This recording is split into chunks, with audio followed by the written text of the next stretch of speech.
Assalamualaikum warahmatullahi wabarakatuh. Apa kabar Anda semuanya? Alhamdulillah, semoga selalu sehat dan tetap semangat ya. Baiklah, tematik hari ini kita akan mempelajari tentang IPA ya. Sumber energi terbarukan penghasil energi listrik. Ini di tema D. Adapun tujuan pembelajaran hari ini, melalui membaca informasi, peserta didik dapat menjelaskan sumber energi terbarukan penghasil energi listrik dengan baik. Nah, penggunaan energi listrik yang berlebihan itu dapat mengakibatkan habisnya pasokan listrik. Ya, bahan bakar yang digunakan untuk energi listrik itu tidak dapat diperbaharui, sehingga kita harus menghemat. Selain dengan menghemat, kita juga dapat menggunakan sumber energi terbarukan atau energi alternatif untuk menghasilkan listrik. Energi alternatif atau energi terbarukan merupakan energi yang berasal dari alam. Energi alternatif juga lebih ramah lingkungan. Hal ini karena sumber energi alternatif bebas polusi. Sumber energi alternatif di alam ini jumlahnya tak terbatas atau memiliki jangka waktu habis yang lama. Ini contoh-contoh sumber energi alternatif. Ada sinar matahari, arus air, angin, ombak laut, kotoran ternak, limbah pertanian, dan panas bumi. Nah, kita ke pembangkit listrik tenaga surya. Selain pembangkit listrik tenaga air atau PLTA, jenis pembangkit listrik lain yang juga dikembangkan adalah pembangkit listrik tenaga surya atau PLTS. PLTS menggunakan sumber energi dari sinar matahari. Pada PLTS digunakan panel surya yang terbuat dari bahan semikonduktor. Panel surya tidak menghasilkan limbah. Panel surya adalah alat yang terdiri dari sel surya berbentuk lempengan logam yang mampu mengubah energi matahari menjadi energi listrik. Sel surya pada panel surya disebut sel fotovoltaik.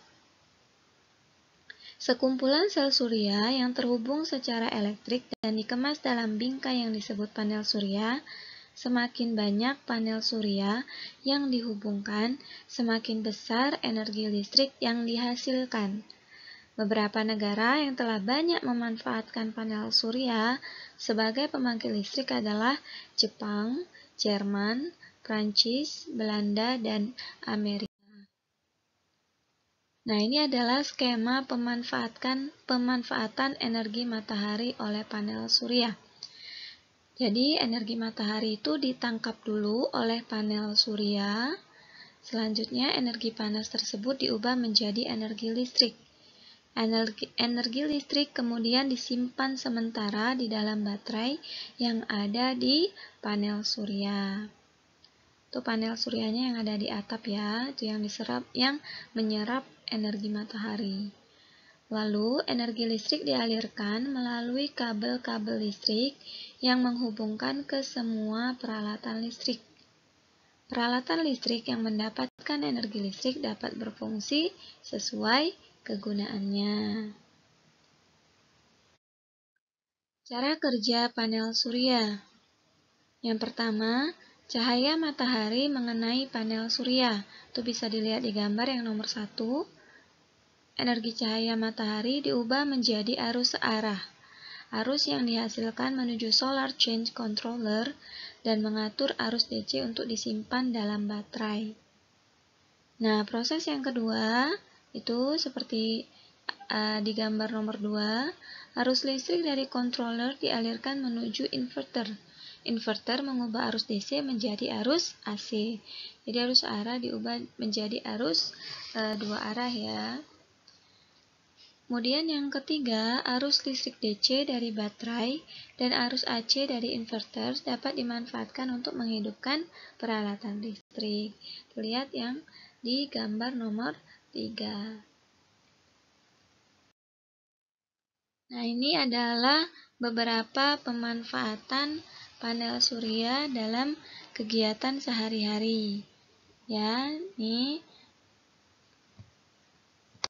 Yang pertama, panel surya pada atap rumah mencukupi kebutuhan energi listrik di rumah tersebut. Nih, ya. Ini panel surya. Kemudian, panel surya tuh pada lampu-lampu jalan, lampu-lampu lalu lintas. Banyak dikembangkan sebagai upaya penghematan energi listrik. Panel surya pada kamera CCTV. Kemudian panel surya pada lampu penerangan jalan.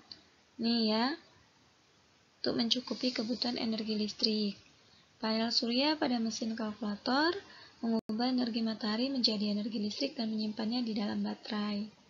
Panel surya pada penyimpanan power bank biasa dimanfaatkan untuk kebutuhan pengisi daya pada alat elektronik. Baiklah, hanya itu saja ya Ananda, semoga bisa dipahami. Terima kasih. Assalamualaikum warahmatullahi wabarakatuh.